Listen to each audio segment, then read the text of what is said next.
장내에 계신 여러분께 다시 한번 Distinguished guests and ladies and gentlemen, we will soon begin our forum. So I'd like to ask you to come inside and take a seat. We have many people here today, so we will try to make more seats for you at the back so that everyone can be seated. So please put your cell phone on vibration mode, and as soon as we are ready, we will get started. Thank you very much.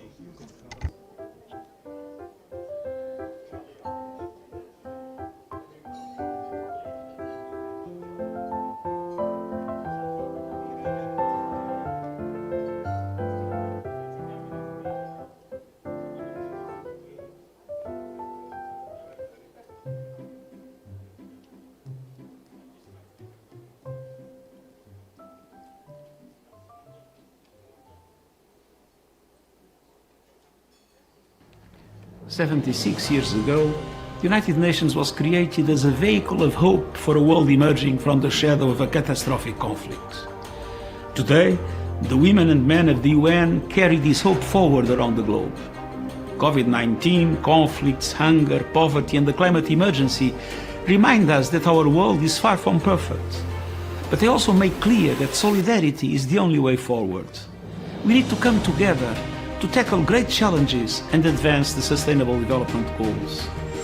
진정한 평화는 단지 전쟁이 없는 상태가 아니라 인류 공동 번영의 발목을 잡는 갈등과 반목을 해소하고 인류가 더 번영할 수 있는 토대를 갖추는 것입니다. 대한민국은 세계 시민의 자유 수호와 확대 그리고 평화와 번영을 위해 유엔과 함께 책임을 다하겠습니다. 이제는 실천입니다. 우리 부산이 그린 스마트 도시로 가는 데 있어서 부산시부터 앞장서겠습니다.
Distinguished guests and ladies and gentlemen, welcome to the World Peace Forum. Well, this event is hosted by the City of Busan and organized by the Busan Global City Foundation. My name is Kim Min-hee and I'm going to be your MC today. It's my honor to host you here today.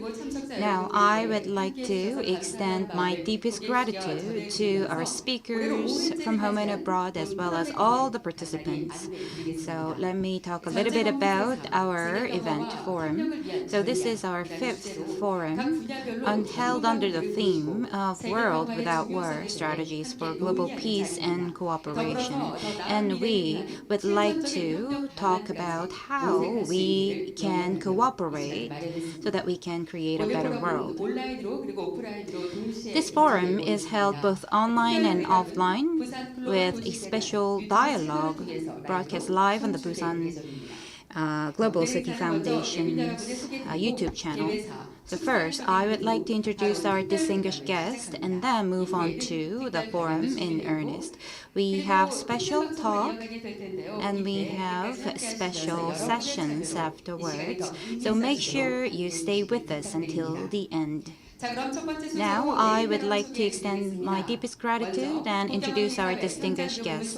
First, we have Jessa Pontevedra, Head of Field Humanitarian Affairs, the Doctors Without Borders. Thank you so much for coming. And we have Mike Valerio, Asia Pacific correspondent from CNN. Please welcome him with a big round of applause. And we also have Jang Jae-gu, president of Dongseok University.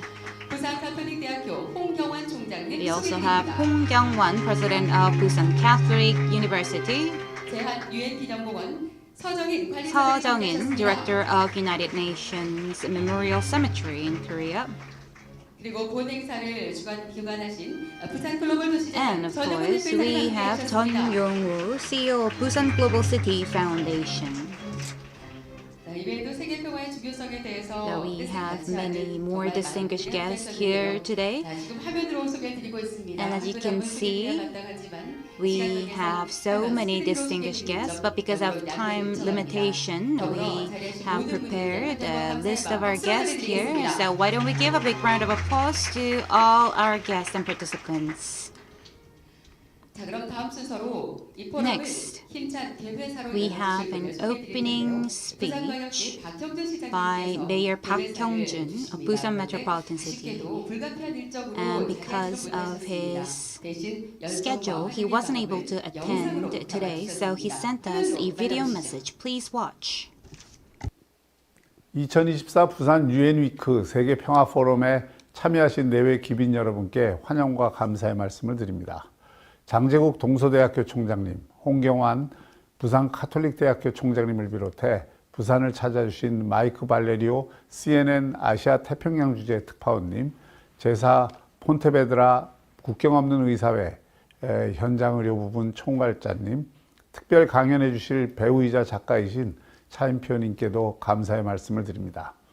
지구촌 곳곳에서 벌어지고 있는 참혹한 전쟁을 보면서 우리는 평화의 소중함을 새삼 느끼고 있습니다. 대한민국 역시 70년 전 온 나라가 전란에 휩싸였던 경험을 가지고 있습니다. 이제 유엔의 지원으로 자유민주주의와 평화를 되찾은 나라답게 우리 자신도 세계 평화에 기여하려 최선을 다하고 있습니다. 특히 부산은 세계 유일의 유엔군 기념묘역을 안고 있는 도시로서 매년 부산 UN 위크와 세계 평화 포럼을 통해 인류 평화의 가치를 확산시켜 나가고 있습니다.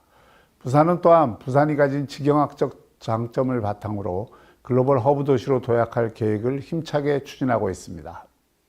이를 통해 여러 도시들과 협력하고 지구촌 전체의 지속 가능한 발전과 번영에 이바지하고자 합니다. 부산이 국제사회 공동 번영에 큰 역할을 할 수 있도록 많은 지지와 성원을 보내주시기 바랍니다. 오늘 포럼이 한반도와 세계 평화의 확산에 많은 영감을 주길 기대하며 참여해 주신 모든 분들께 다시 한번 감사드립니다. 감사합니다.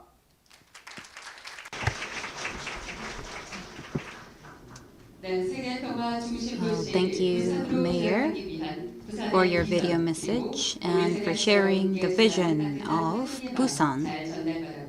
So thank you so much. And next we have speech by Rosemary DiCarlo, and we also have a video message. Excellencies, distinguished guests, ladies and gentlemen, on behalf of the United Nations, I would like to thank the organizers of the World Peace Forum for convening this event to highlight the importance of global peace and cooperation. This year's forum could not be more timely. We face an increasingly divided world under the shadow of growing international conflict. This is fueling violence, displacement, and the destabilization of entire regions. Even the threat of use of nuclear weapons, unacceptable to most of humanity, is no longer taboo. The erosion of international norms has profound implications for us all. We must reaffirm our commitment to the foundational principle of the United Nations, to promote peace and global cooperation to end the scourge of war. The world and Northeast Asia need platforms for dialogue and cooperation. We must continue to be guided by the goal of the complete and verifiable denuclearization of the Korean Peninsula. Just over a month ago, UN member states came together in New York to adopt the Pact for the Future. The pact calls for strengthening the tools to prevent conflict, sustain peace, and advance sustainable development. The pact also reinforces the importance of disarmament and addressing threats in new domains, such as artificial intelligence, outer space, and cyberspace. The pact builds on the UN Secretary General's new Agenda for Peace, which is a roadmap for revitalizing our collective security system to rebuild trust among nations. This is extremely important because, to be effective, prevention requires political courage, strong partnerships, and national ownership. It also depends on the understanding that prevention is universal. We all have a role to play, internationally, but also at home by promoting social cohesion and strengthening national infrastructures for peace. I wish to again extend my gratitude to the organizers of this forum for continuing in this 5th year to foster a spirit of collaboration and understanding and pave the way for a more peaceful future for all of us. Thank you.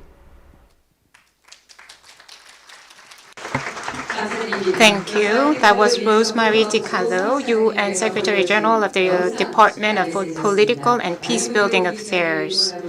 And we have many participants encouraging this event, so we will invite one more congratulatory speech. We have President Hong Kyung-wan of Busan Catholic University. Please welcome him with a big round of applause.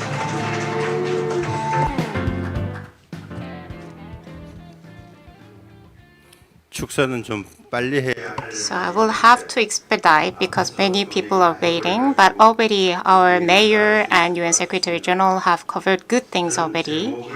So I took another look at the title. It combines world and peace as a pair. If there is one hope that all of humanity who shares this common home we call Earth has yet to achieve, it would be a world without war and world peace. Today, we gather to address this dream under the theme of the World Peace Forum. A world without war, strategies for global peace and cooperation. The prolonged war in Ukraine has now entered a new phase with North Korean troops reportedly being dispatched to Russia, and the Israel-Hamas conflict has extended to involve Lebanon and Iran, creating an uncertain future. Amidst this bleak and disheartening reality, and simultaneously in this era of global hyperconnectivity through digital advancements, the theme of this forum raises a question. What should be our efforts and cooperation toward building a better world order? Above all, I focus on the significance of this peace forum being held at the heart of UN Week in Busan 2024. We remember the UN veterans who fell on foreign soil over 70 years ago to protect peace and liberal democracy, and we honor their noble sacrifice. In this UN Week in Busan, I hope that this World Peace Forum will serve as a small stepping stone toward a world without war, and that our city of Busan can contribute in its own way to becoming an international peace hub. I would like to extend congratulations on the opening of the World Peace Forum, and I wish health and happiness to all of you who are working together as a peacemakers. Thank you.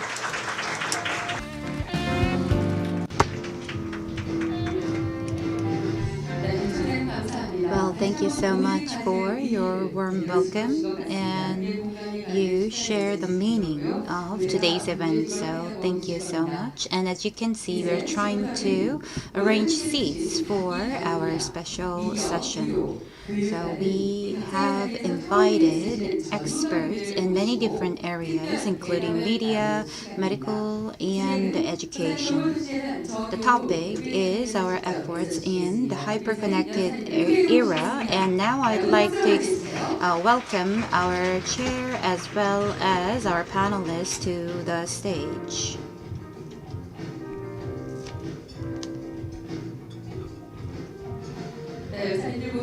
So we are having our panelists, and I'll turn the microphone to you, Mr. Chun Yong-woo, CEO of Busan Global City Foundation.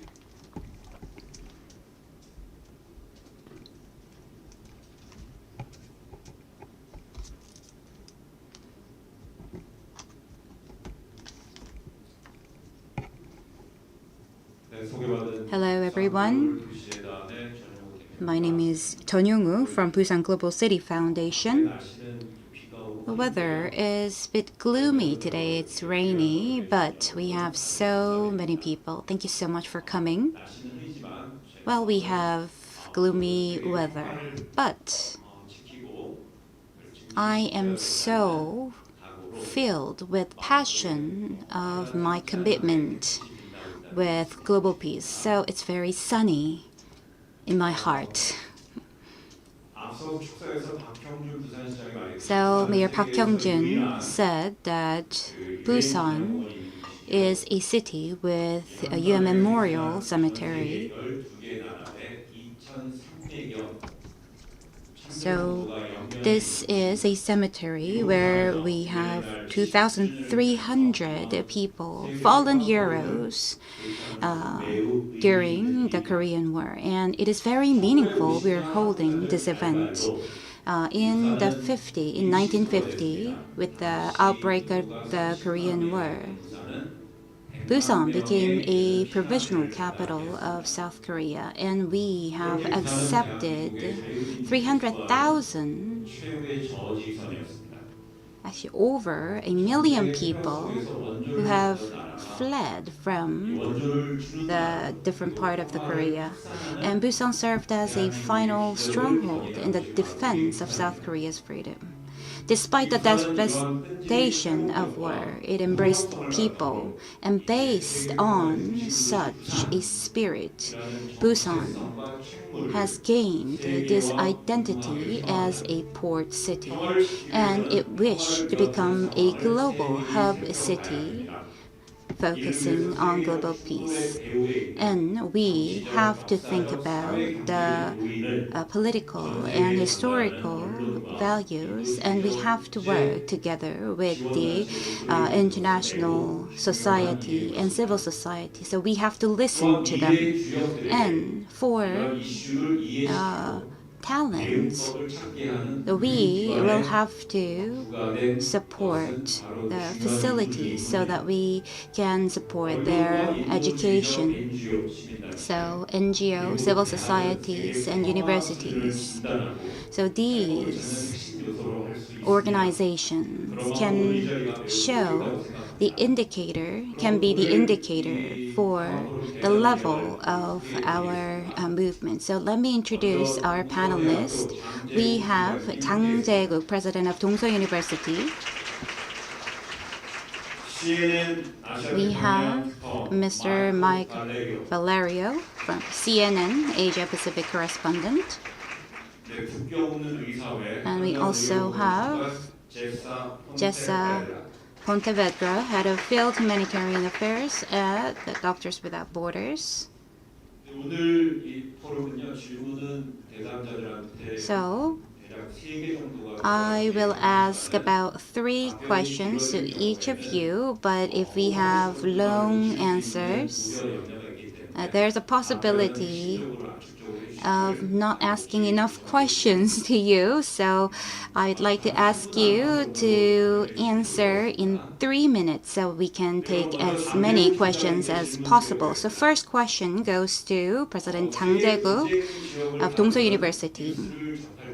So whenever we encounter news about crisis, we can tell the educational facilities are being operated in these areas. And during the wartime, we had many refugee educational facilities. And these facilities are crucial for rebuilding the country after the war. So this has to do with sustainability. So I would like to ask you the relationship between the education and with the rebuilding of the country. Thank you so much for inviting me. So like a week ago, I was invited. It seems like someone else was supposed to be here, but maybe he had another place to attend. Okay, so education. I totally agree with you that it is closely related to our development, capital accumulation and social capital accumulation. I think that is actually coming from the power of education. Through education, we were able to accumulate experiences, and then that led us to such a dramatic development. So, education also played a crucial role in addressing inequality, also boosted the social mobility. So in Korea, we often say that education will actually help people to climb up the social ladder. So if we don't have the education, our current status will be very different. And I think they also play a crucial role in asking us questions related to our society, and this, because we are asking these questions, we can think about the answers, but we also have future challenges.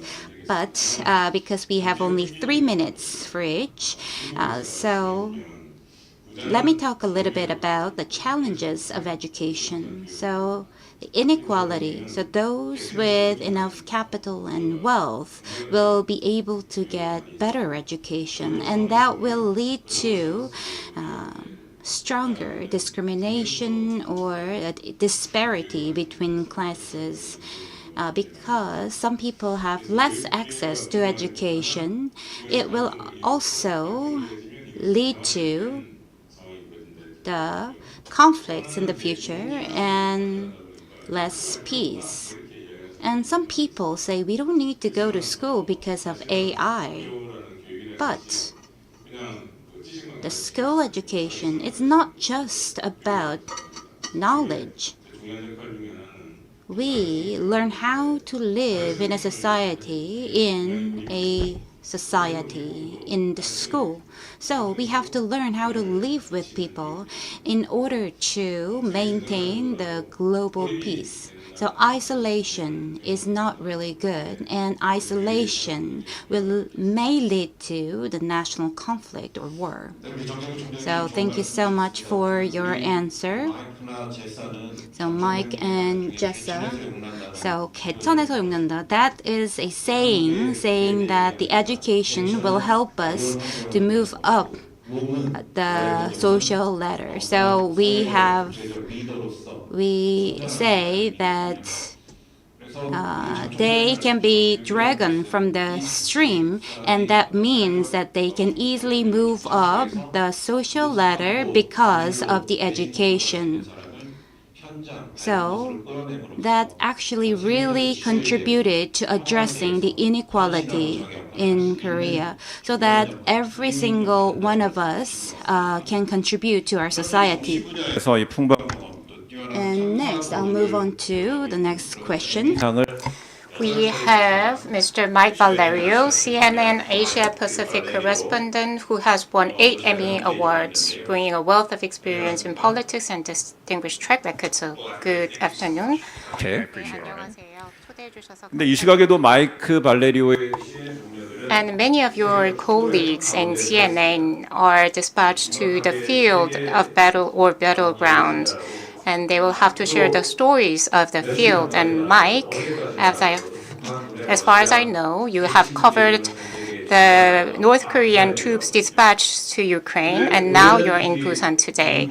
So this year we have presidential election in the United States, so I guess CNN correspondents must be very busy. So I would like to know the status or stories of those correspondents dispatched in the field. Everybody, thank you for having me. It's such a pleasure to be here. Let me take this earpiece off so I can just concentrate a little bit more.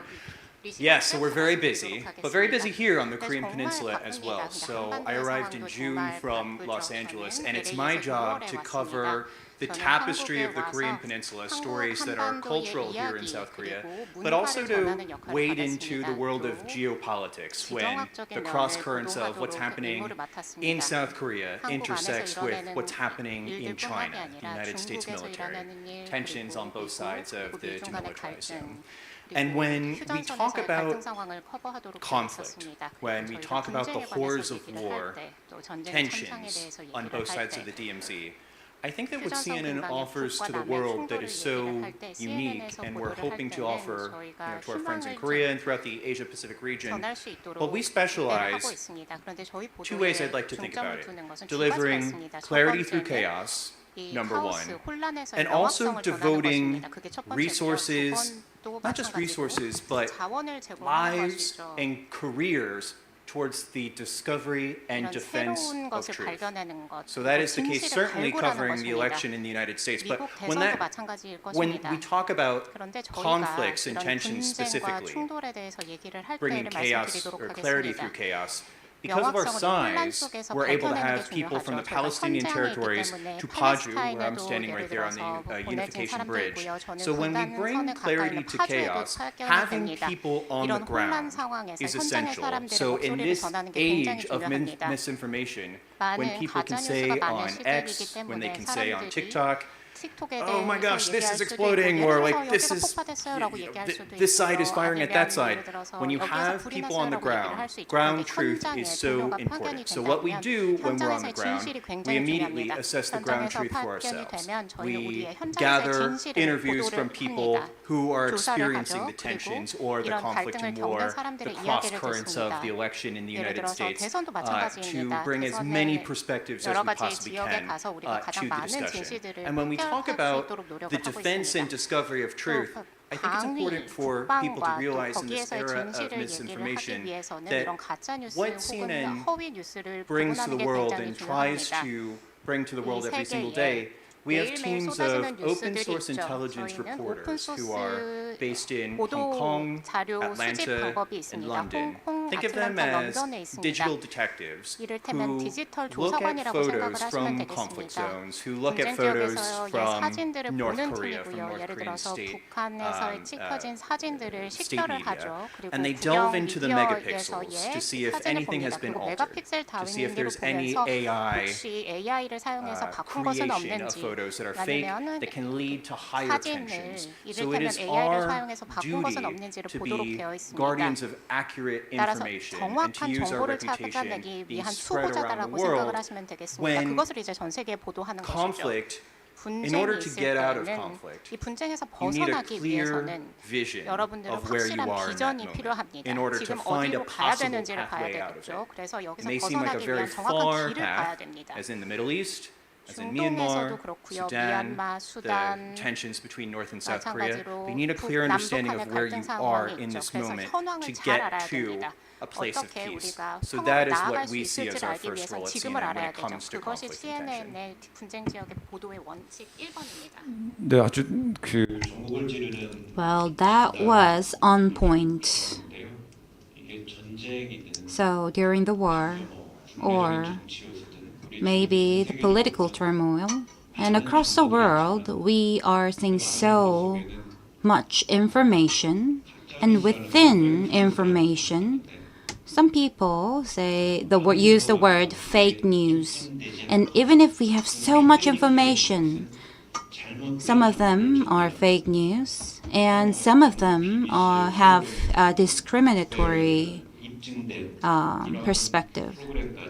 And there's a program called Varied in order to verify the information, not just the CNN, but also the major media agencies. The biggest issue is to understand what is the right information. And that is crucial for the global peace. So that was on point. Thank you so much for your answer. And now we'll move on to the next presenter. Médecins Frontières. I'm sorry, it's really difficult for me to pronounce. So MSF, we just call it Doctors Without Borders. And I tried to speak a little bit of French. Okay. So that was established in 1971, and up until now, it is working very hard to relieve pain and suffering of patients. And from the title, the head of field humanitarian affairs. So it seems like you are experiencing a lot of tension in the field. Thank you for that. Yes, so I work as a medical coordinator or the head of medical programming for Médecins Sans Frontières. Very well pronounced. Our Doctors Without Borders, and I thank everyone for having me here, and I thank everyone for this opportunity as well for me to wear my vest in front of everyone. This vest is really a symbolism of what we stand for as Médecins Sans Frontières, or Doctors Without Borders, in the field, in the face of conflict, and we stand for impartial medical care, wherein we are there where violence is, to be able to provide access to medical care for all civilians, all parties, right? And it's difficult to speak about the horrors of war, the impact of war, and in my role in MSF, I have seen the impact of war on human lives in multiple war contexts all over the world. We see Sudan that's been largely ignored at the moment, but it does not discount the fact that millions of people are suffering because of warring factions. They do not have access to basics, food, water, sanitation, healthcare. We have Gaza, who has not seen Gaza, and the impact of war on children. You know, we have these videos, these images, and what my team continuously see every day there as well, where the population, people are scared day in and day out, unsure if they're able to survive the night. Right? Like children, war-wounded, survivors of war, but without family or relatives. Ukraine,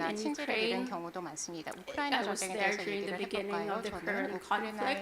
I saw hundreds of thousands, millions of people uprooted by war, moving from their homes, being displaced straight away to a different country because of war. These are the unimaginable impact of war on population, and my team, our teams are there to try and ensure that people, you know, people in Gaza, the Palestinian population, the civilian population, continuously access 이런 의료 emergency 지원을 받을 수 surgical 있도록 care, trauma 그리고 care, 수술이나 basic 아니면 보건 health 지원을 needs 받을 수 in 있도록 Sudan, 아니면 long-term 수단에서의 기본적인 healthcare needs 필수 for the Rohingyan 생필품을 population 받을 is 수 still 있도록 하고 living in 있습니다. limbo 장기적으로도 after 평화 fleeing 재건을 할 from 수 the 있어야 conflict in 되겠죠. Myanmar. 미얀마도 So yeah, these 마찬가지입니다. are the different 이런 tensions and 것이 what we 잘 stand for as 여러 MSF, 국가에서 and 보고 we will 있는 continually to 분쟁 bear 상황입니다. 저희는 witness 계속해서 to 현장에 all of these 있습니다. sufferings 이 and 모든 사람들의 stand as 고통을 함께 하고 testament 있고요. to the 거기에서 impact and 현장의 power 영향을 of 입증을 하고 있습니다. impartiality, 이런 right? 보편적인 Impartial 지원의 중요성에 medical 대해서 care 저희는 for 깨닫고 all. 있고요. 모든 의료 Healthcare 지원들을 should not 보편적으로 be a 제공하는 것이 casualty of 중요합니다. war. 의료 지원은 Civilians should have 전쟁의 영향을 받아서는 should 안 be 됩니다. able to access safely 민간인들은 medical 안전하게 care, 의료 지원을 받을 수 basic 있어야 needs 됩니다. to be able to 기본적인 survive. 필수품도 물자도 제공받을 수 Healthcare 있어야 되겠죠. workers should be safe to 의료원들도 be able to provide healthcare to 이런 population 보건 as well. 지원을 Hospitals 사람들에게 should never be 제공될 수 targets. 있도록 안전해야 These are our 됩니다. 병원은 advocacies. These 분쟁의 are what 영향을 we 받아서는 stand 안 for. 됩니다. We 저희가 need to 요구하는 가치가 바로 maintain 그것입니다. international humanitarian 저희는 law. 국가적인 Rules 이런 of war should be 인도주의적인 법과 upheld. 규칙을 따르고 있습니다. 우리 제사 이야기 중에 Well, as you mentioned, 이게 좀 많이 귀에 웅웅거리는데 this was really touching for me. So they have to survive so that they can help people the next day. So that was really touching. So in Korea, we say, "How was your night?" So in the field of conflict and war and battle, 본인은 안정했는데 내 No. 본인 가족은 I think we ask each other, "How was your night? Was it all right?" MSF의 구성원을 항상 보고 있고 So that is the sentiment that you are sharing. Like Mike said, and just like you also mentioned about the neutrality, political neutrality. If we have the discrimination, then that will actually hamper our activities or your activities. So that was the first questions. And Jessa mentioned about Ukraine and Gaza. So all these extreme conflicts going on across the world. So maybe one day we will have a global peace. So we need to be prepared for this time. And of course, the visibility is crucial.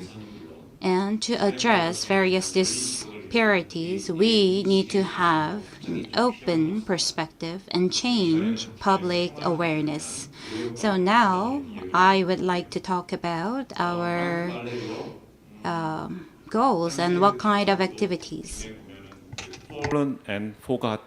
In your investigative reports, you have fallen and forgotten, and it gained a lot of attention worldwide. This documentary series covered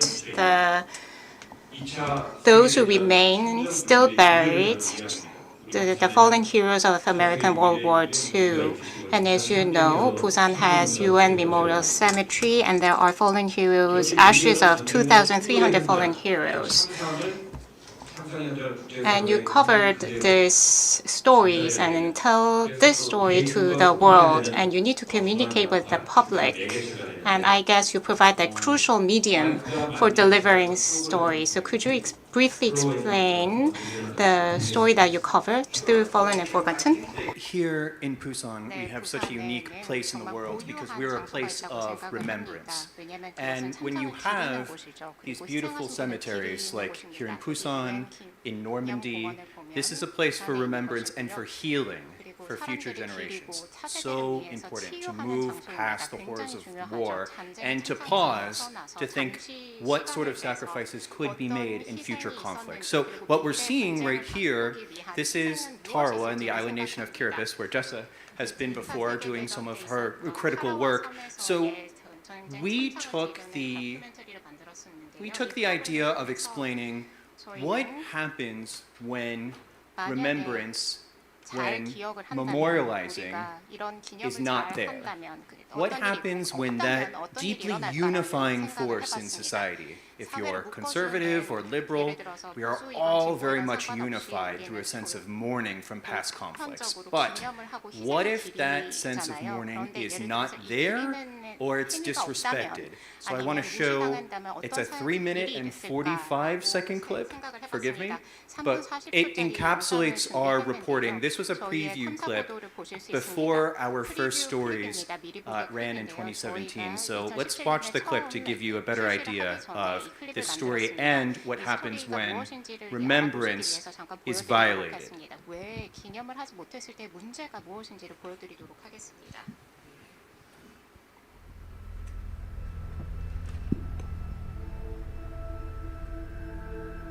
I do remember when the telegram came. They made me keep it a secret until after Christmas. I mean, I was 4. 크리스마스가 지나기 전까지 비밀로 간직했습니다.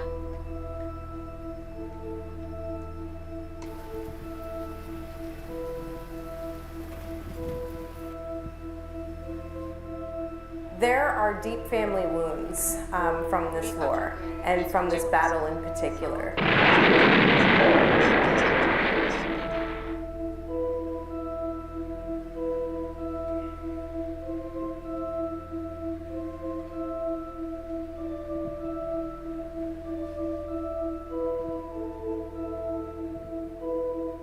We left these guys behind, the Marines, we left Marines behind. My mother had said was how he died, picked off by a sniper. 저격수에 사살되었다고 말씀을 해주셨습니다.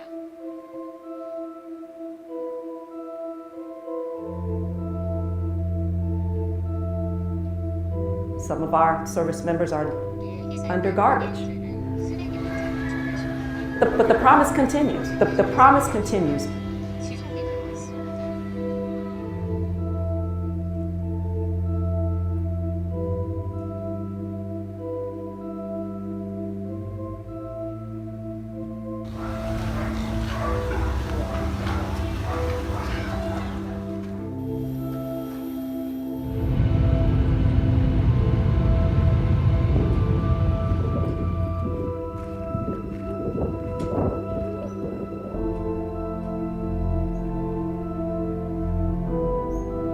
I thought they found it in a marked grave that said Brisbane.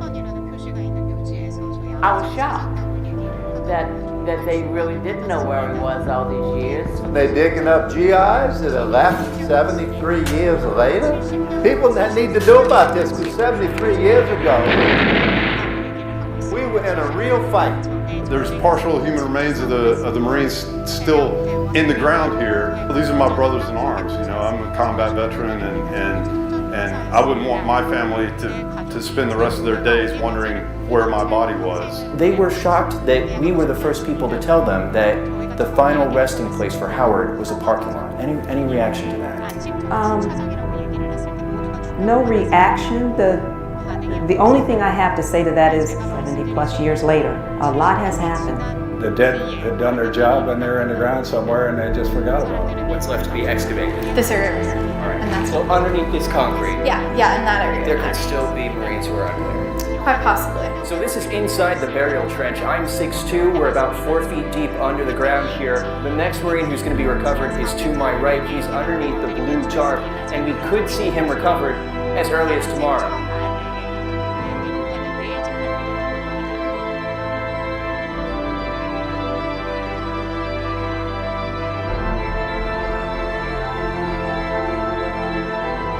They bring it home guys that are forgotten. And I don't know how many times I can say that without getting emotional, but it's just wrong.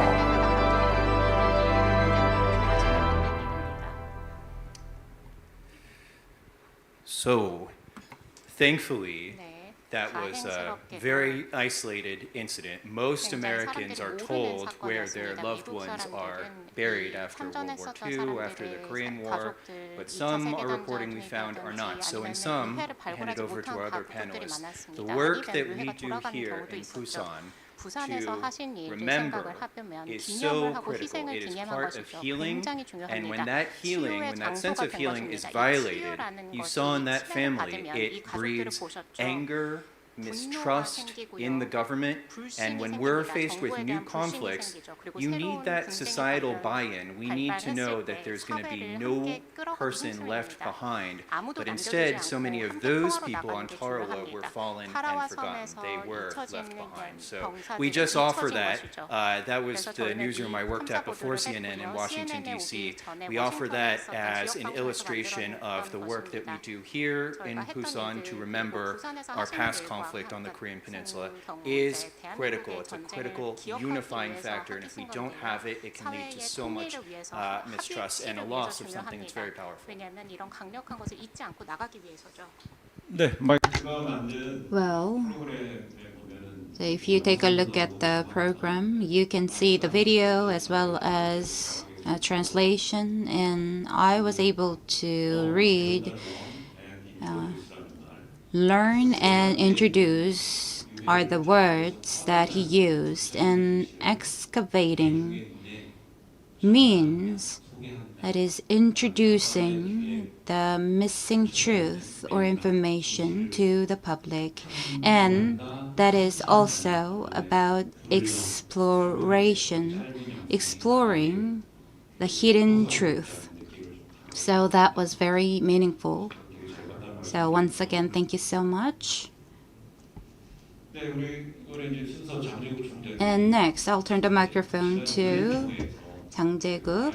And recently, in the UN Assembly, because of the COVID-19 and Ukraine war, we are seeing increased disparities between countries, the climate disparities, the digital disparities, and especially in Busan, we have this vision of becoming a global city, global hub city, and we are implementing many of the projects related to this, and we have many tourists and foreigners coming into Busan, and we are trying to help them address this discrimination or disparity issue, and especially with the educational facilities. I think they have crucial role to play. So, can you talk a little bit about the roles and responsibilities of these educational facilities? So many people may think that universities has nothing to do with global issues like the war going on in Ukraine. But they are actually related because we have many foreign students coming into Busan to study. But students from Ukraine, they have many issues. They cannot go back to their country. They have no money to pay tuition. We cannot tell them to leave because they have no money to pay the tuition. So when the war ends, they will need talents, people to actually recover this and rebuild the country. So I think it's crucial for us to give them and support them and provide them with financial support. And because of this global crisis, we are seeing some tension. So, for example, with Russian students, we should not actually let them experience the tension because of what's going on. So, the campus is closely related to what's going on across the world. So Busan, in order for the city to become a peaceful city, we will have to incorporate many students, foreign students here studying here in Busan, so that they can grow and become the leader in the world and also learn about the peace. So, as Mr. Tong said, that it should be 3 minutes. So your timekeeping is just perfect. So You can spend a little bit more time later on. Okay, so in the universities these days, we say that it's a place where we nurture intellects. And you mentioned that many global issues across the world and the young people will learn about how to view the world, and especially we have political issues like this. They will learn how to see the world with critical point of view in order to understand the economy as well as politics. And once they become the leader, they will have better perspective. I will show you a photo on the screen, and I'll briefly explain this photo. I read it out. Fighter jets are destroying entire neighborhoods, section by section. There is nowhere to hide and no time to catch our breath. Some areas have been bombed every night for days. We all remember the situation in 2014 and 2021 when thousands lost their lives. Our medical team colleagues wasn't sure if they would be able to survive or meet their family once again. Everybody is saying that this time is different. Within just 5 days, there have already been 1,200 fatalities. What can we do? What can people do? Where should we go?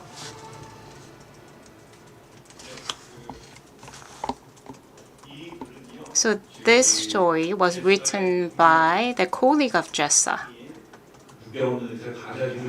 So Matthias Kenneth, head of mission at Gaza District, Médecins Sans Frontières, wrote this.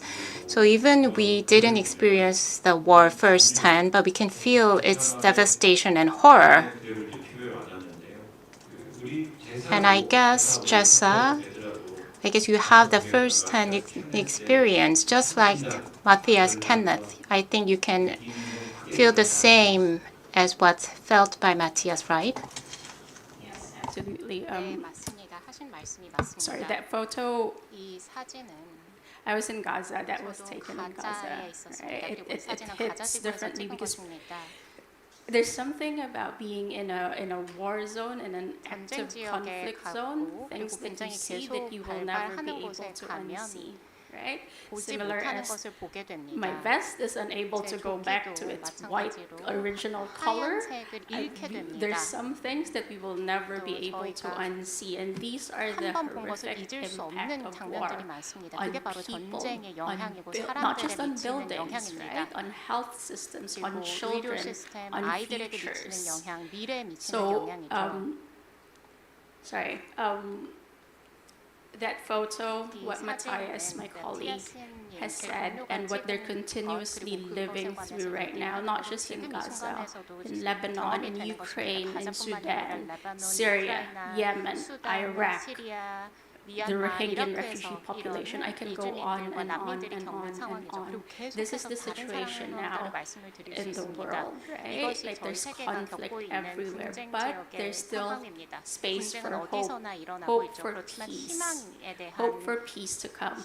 And I think this is why this forum is very, very important. All of the different messages and words of the different experts here in culture, in education, media, humanitarian aid, governance, it's very important because we need to start now in laying that groundwork for peace. Common understanding, right? Peace is not just the absence of conflict. It's also trying to address the underlying cause of these conflict, intolerance, political divide. We need to start laying groundwork now for peace to happen, to ensure a future of no conflict, hopefully, a future of peace.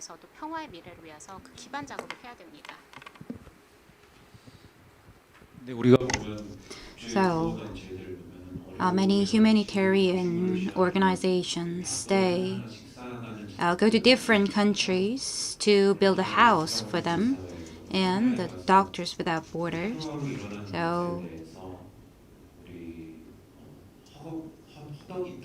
So sometimes we have difficulties, everyday difficulties, but we have to have a long-term perspective. We have to think about the future.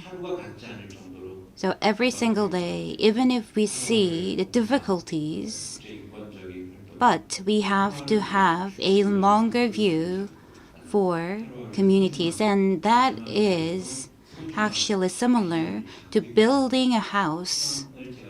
And I was able to see the vision and hope from what you said. 그래요. Okay. 오늘 이 대담 주제가 So the topic of this talk 협력과 더 나은 세계 is about the cooperation and what we can do in this hyper-connected world. So the solidarity and cooperations are crucial in terms of education, humanitarian aids, and all these areas. So I'm trying to look for the commonalities, and let us move on to the last question for the discussion. To Mike. 분명히 한계점도 있지만 There can be some constraints, but so there will be the role that media could play in order to build peace, and there must be some responsibilities. I guess you may have heard these questions a lot of time before, so what's your take on this? Besides what we spoke about a few minutes ago, delivering clarity through chaos, devoting lives and careers to the defense and discovery of truth, one thing that we're very conscious of at CNN when it comes to being stewards of peace is not delving into hyperbole and not stoking fears of conflict. And what I mean by that is, you know that we've brought up X, TikTok, especially here on the Korean Peninsula, anytime North Korea does something, somebody in the United States says, it's World War III. Oh my God, wait, this is it. But of course, this is not it. So what we try to do at CNN is bring in some perspective and really try to hold the line with that perspective. And I want to show one clip. This is about 2.5 minutes, and it was when recently North Korea decided to demolish the 2 roadways that had not been used for years. They signaled that they were going to do it a week in advance, but there was a whole chorus of observers from Western Europe, North America, South America saying, oh my gosh, there's a video of an explosion from North Korea. This is bad. So this is what we do at CNN in addition to clarity through chaos. So I would say in the same vein of clarity of chaos, through chaos, to try to bring some perspective and not stoke fears of conflict when it's not there. So let's roll the clip if we could. Road and railways, routes that used to link the 2 Koreas. So let's go to the video, and on the right-hand side of the screen you can see a blue sign that says goodbye to drivers from South Korea, and then we see the explosion. A cloud of debris blown into the sky. North Korea demolished this roadway and another one on the other side of the country, 2 of the last remaining road and railways linking the 2 countries. This video is certainly compelling, but what does it all mean? Well, it's certainly a physical reminder that a policy of peaceful reunification may be a thing of the past. In January, North Korean leader Kim Jong-un said peaceful reunification should no longer be pursued, and monuments like this one, the Arch of Reunification in North Korea's capital, have presumably been blown up. Kim Jong-un said he was going to do it, and it no longer appears in satellite imagery. So this is also a movie we've seen before. In 2010, North Korea was upset about leaflets sent by balloon from South Korea, balloons like these, and the leaflets describe what life is like in the free world. A version of that balloon drama is still happening today. So back in 2020, to retaliate, North Korea blew up this building near the border, which was supposed to be a cooperation office between North and South Korea. So bottom line, tensions have been much worse before. South Korea has actually had islands shelled by North Korea and a battleship also sunk by North Korea. That happened back in 2010. Tensions now are nowhere near that point. The two roadways that were demolished in this most recent episode, well, they haven't been used for years. And when South Korea retaliated, its gunfire stayed in South Korean territory. It did not reach the north. Mike Valerio, CNN, Seoul. So there we go, a sense of perspective that things have been worse before. Look at Yeonpyeong-do, no further than that. And that's an example of when there are tensions that are simmering. Now, when we're in a kinetic war, Ukraine, Sudan, Myanmar, Gaza, Lebanon, CNN sees it as our responsibility. You've got to show the war. You have to show all facets of the war, what it looks like, so that calls for peace grow louder. Don't say, oh, not sure how this is going to play with audience XYZ. We need to be, much as Jessa has explained, going in there without fear or favor to show what an active war zone is like. But when there are tensions, like here on the Korean Peninsula, we see it as our responsibility to take a step back to explain where we've been before. But again, in the active war zone, don't hold back, use as many people as possible so that calls for peace grow that much louder. 네, 우리 마이크가 So, through what you've done, and that was the report that Mike worked on. So when we think about media, it delivers the information to the audience, but every single one of them may have different perspective. And based on what they understand, they will learn how they interpret these issues. And Mr. Jung also mentioned about that the students need to learn how to see the world with their own perspective. And I think that is also the role of journalism and media.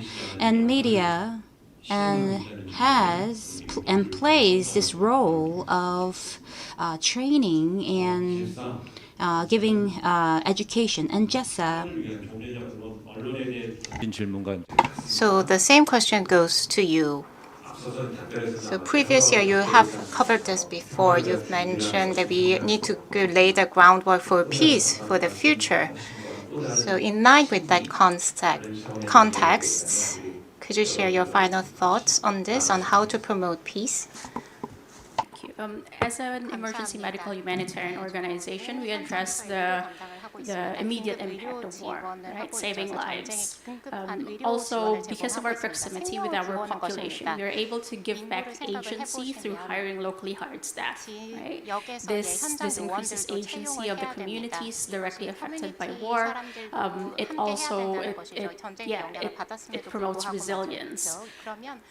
And more than that, it's also trying to address systemic issues like mental health problems that are caused by the prolonged impact of war. We try and address this. And another pillar of MSF is really calling out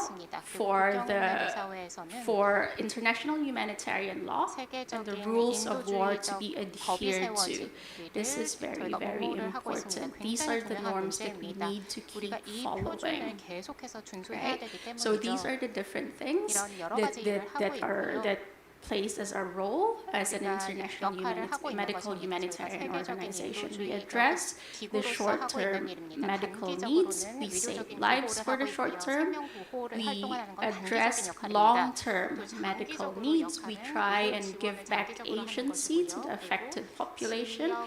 And we call out to ensure that international humanitarian laws and the rules of war are adhered to make sure that civilian population are able to access healthcare in spite of the violence that's popping up everywhere. 계속해서 분쟁이 진행되더라도 그것을 보장받을 수 있도록 하고 있습니다. 예, 우리 So, as Jessa mentioned,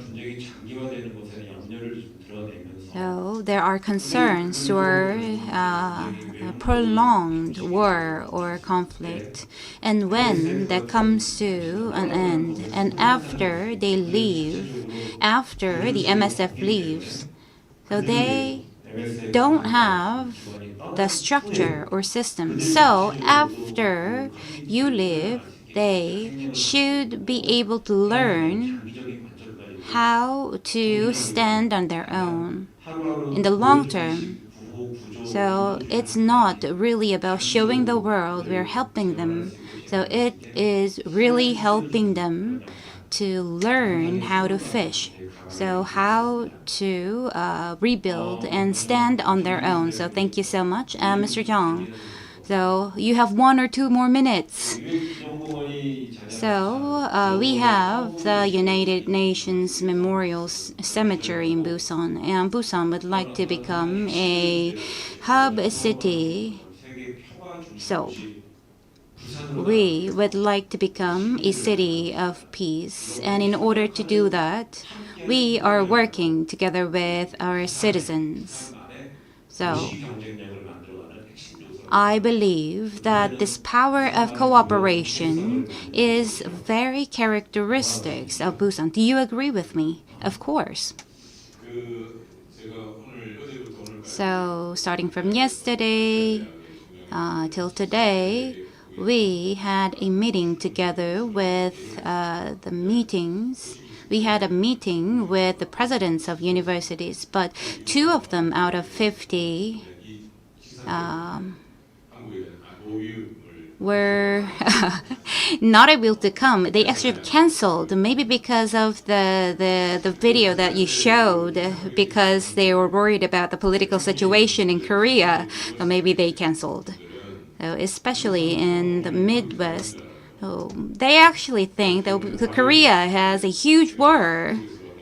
Now, last time I went to the US, and then one person asked me, are you from North Korea or South Korea? And some people think Samsung is Japanese company. So that's very interesting.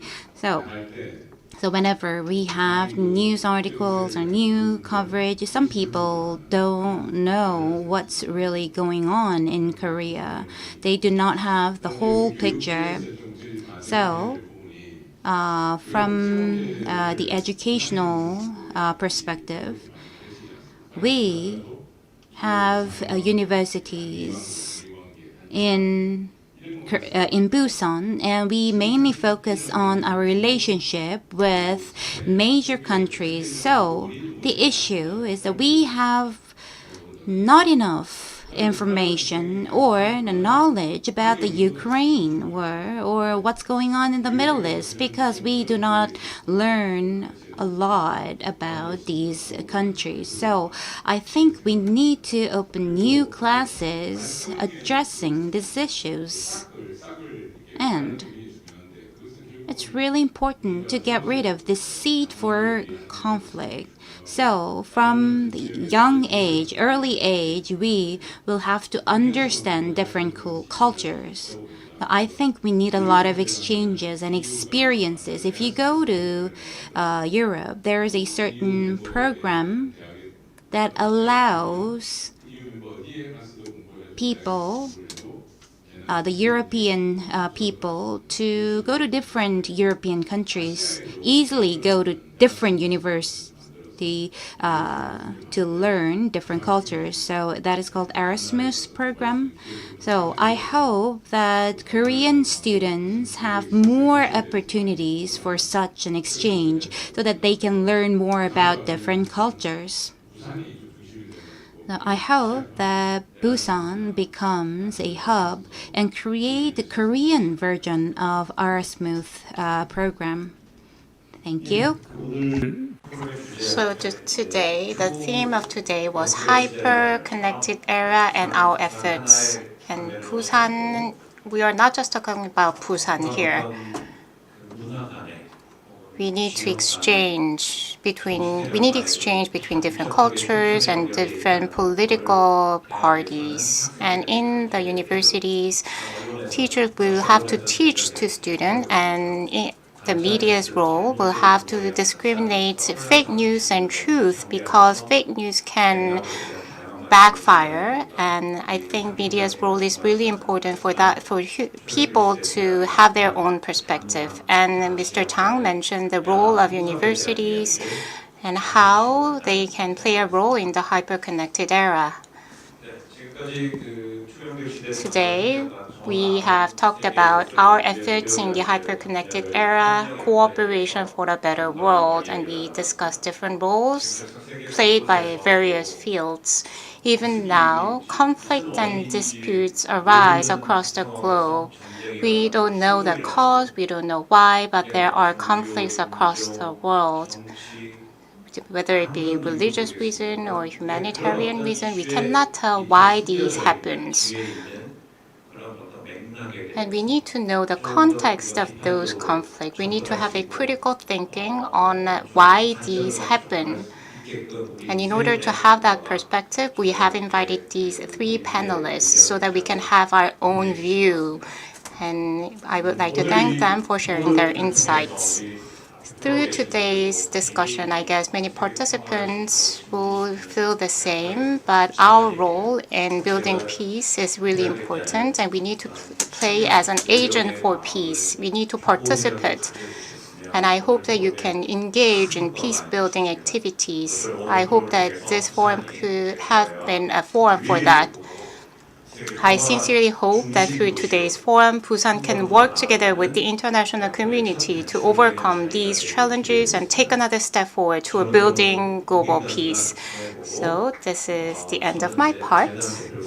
And I have fulfilled my role as a CEO of the foundation. Let us give a big round of applause to our three panelists.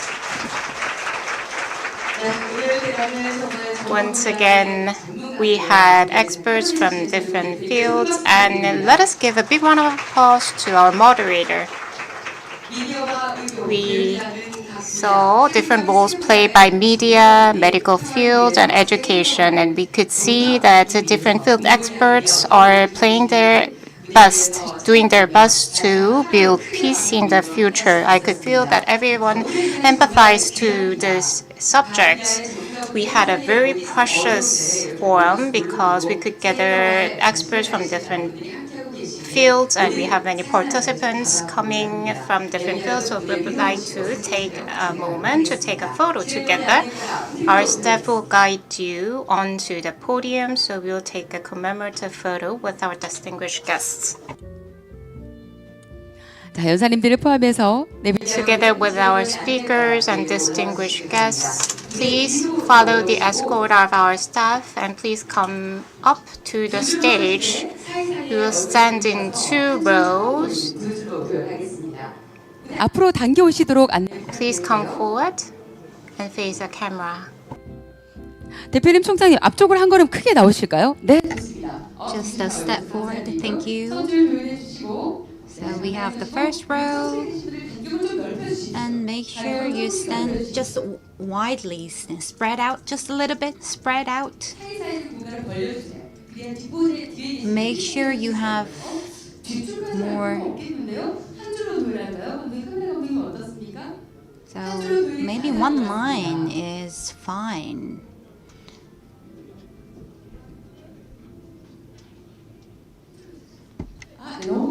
So thank you so much. So I think we can have every one of you in the picture. So once again, thank you so much for coming. And this year marks the 5th anniversary of the World Peace Forum, and it's very meaningful that we're all gathered here today to talk about global peace. So why don't we show love, our love. So make a small heart with your fingers. Please look into the camera. And I hope this love will contribute to the global peace. Why don't we give a big round of applause to all of them? So this concludes everything for the group photo as well as the special talk.